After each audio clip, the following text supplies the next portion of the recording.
Olá! Sabe, a matemática, muitas vezes ela parece uma coisa meio distante, né? Coisa de livro, de prova. Mas e se a gente olhasse para ela de um jeito diferente? Imagina a matemática como uma caixa de ferramentas, super poderosa e lógica, que serve para a gente entender o mundo que está à nossa volta. É exatamente essa a ideia que vamos explorar. Então, bora embarcar nessa jornada para descobrir qual é a linguagem, a gramática que comanda os números. Pensa nisso como se a gente estivesse aprendendo as regras de um jogo incrível, que na verdade está em tudo quanto é lugar.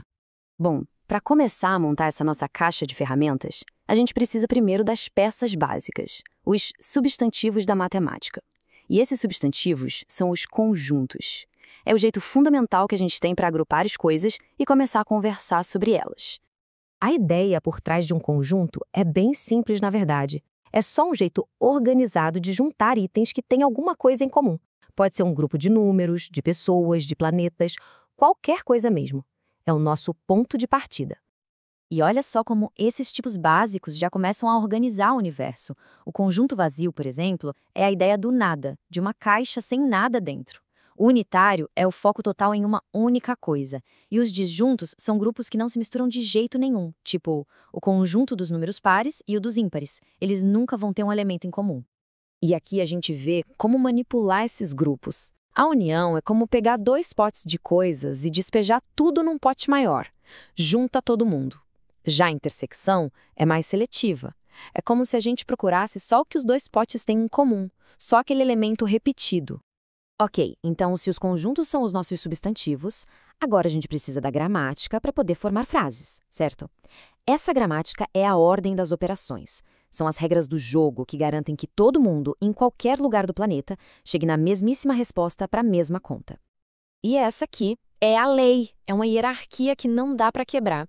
Primeiro, sempre o que está dentro dos parênteses, colchetes ou chaves. Depois, a gente resolve potências e raízes. Em seguida, multiplicação e divisão, na ordem que elas aparecerem. E só no finalzinho a gente faz a adição e a subtração. Sem essa ordem seria uma bagunça total. Agora que a gente já tem a base bem sólida, vamos pegar as ferramentas elétricas da nossa caixa. As potências e as frações, elas permitem fazer operações muito mais sofisticadas, resolver problemas que parecem bem mais cabeludos. E falando em potências, aqui vai uma pergunta clássica que deixa muita gente com uma pulga atrás da orelha. Por que um número elevado a zero dá 1 e não, sei lá, zero? A resposta é pura lógica e a gente vai desmontar esse mistério passo a passo. Para desvendar isso, a primeira peça do quebra-cabeça é essa regra aqui. É uma propriedade fundamental dos expoentes. Quando a gente divide potências que têm a mesma base, basta subtrair os expoentes. Simples assim. Certo? Então vamos aplicar a regra. Imagina que a gente está dividindo 6 ao cubo por 6 ao cubo. Usando a propriedade, a gente subtrai os expoentes. 3 menos 3 dá 0. O resultado, então, é 6 elevado a 0. Guarda essa informação. Agora, vamos esquecer a regra por um instante e fazer a conta na mão. 6 ao cubo é 216. Então a conta é 216 dividido por 216. Bom, qualquer número dividido por ele mesmo, a gente sabe, dá 1. E aqui, olha só, é que a mágica acontece. De um lado, usando a regra dos expoentes, a gente chegou em 6 elevado a 0. Do outro lado, fazendo a conta na raça, a gente chegou em 1. A matemática não pode ter duas respostas para a mesma pergunta, ela tem que ser consistente, certo? Então, a única conclusão possível é que essas duas coisas são a mesma. 6 elevado a 0 tem que ser igual a 1. Não é uma regra aleatória, é pura consequência lógica. Tá, mas e daí? Para que serve tudo isso na prática? Agora vem a melhor parte. É hora de pegar essa nossa caixa de ferramentas e usar para resolver problemas do mundo real, aqueles que a gente encontra por aí no dia a dia. Um dos conceitos que a gente mais usa, às vezes sem nem perceber, é o de grandezas diretamente proporcionais. É aquela relação mais ou menos.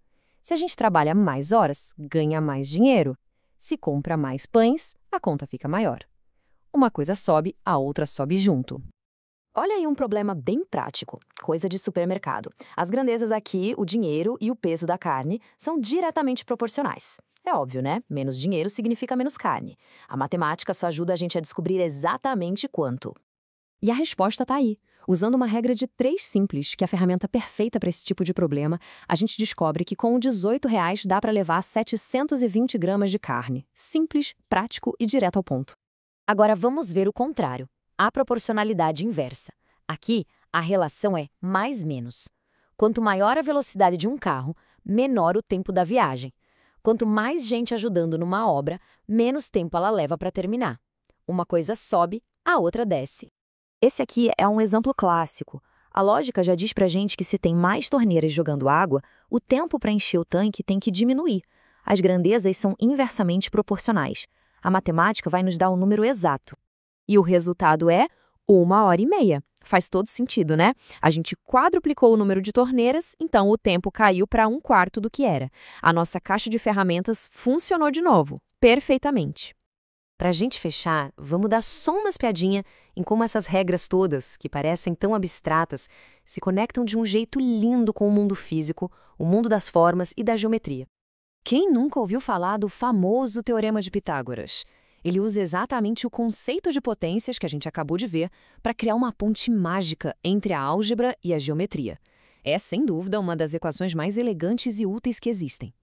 E o mais legal é que existem esses conjuntos de números inteiros, os chamados ternos pitagóricos, que se encaixam na equação de um jeito perfeito. O mais famoso de todos é o 3, 4 e 5. Porque 3 ao quadrado, que é 9, mais 4 ao quadrado, que é 16, dá exatamente 25, que é 5 ao quadrado. É a prova de que existe uma ordem escondida e muito bonita no universo dos números. E isso tudo deixa a gente com uma pergunta no ar. A matemática não é só um monte de regra solta, ela é a linguagem que descreve a nossa realidade. Do jeito que a gente calcula uma compra simples até a forma como os planetas giram, tudo segue esses padrões. A grande questão é, em quantos outros lugares a gente consegue encontrar essa lógica funcionando?